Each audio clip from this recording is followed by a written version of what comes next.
भैया हम भोजपुरी मगही कलाकार रवि भरत यादव और एगो बहुत बड़ा दुखद घटना भइल बा खेसारी लाल यादव भैया जी के साथ।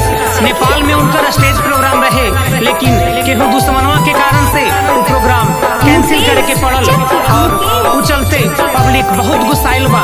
पब्लिक लोग से गुहार बा कि उनका के माफ कर दी और सच्चाई गाना में सुनी।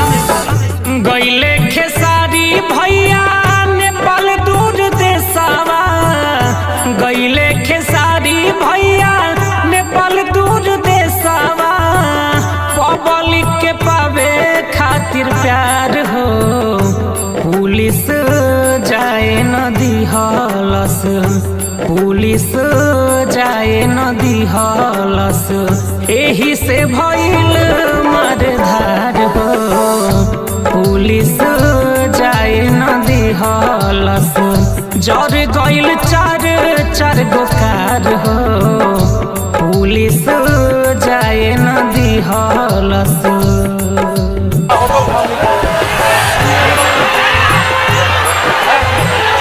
सुनिए, यहाँ जो हुक्म हो रहा है ना, इसके कारण यहाँ के डीएसपी साहब खेसारी भैया को विराट नगर में रुके हुए हैं।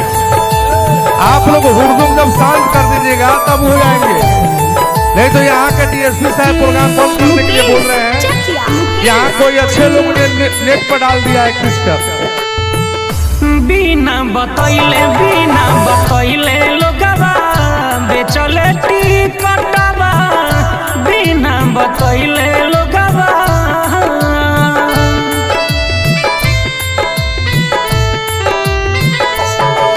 हाँ बिना बतैले लोगवा बेचले टिकटवा, कोरोना के चलते इनकर फेल भइल सटवा, दिन भर भूखे पियासे, दिन भर भूखे पियासे रहलन लाचार हो, पब्लिक के पावे खातिर प्यार हो पुलिस लोग जाए न दिहलस, एही से भइल मारधार हो पुलिस लोग जाए न दिहलस, जर गइल चार गो कार हो। प्लीज आप लोग सुनिए, हो रहा आप लोग शांति से बैठिए।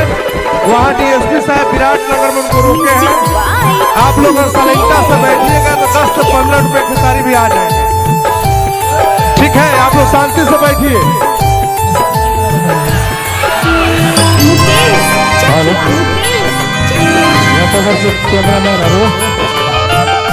भैया के का गलती रहे कदा इंसाफ हो, पब्लिक से कहतानी कदा उनका माफ हो,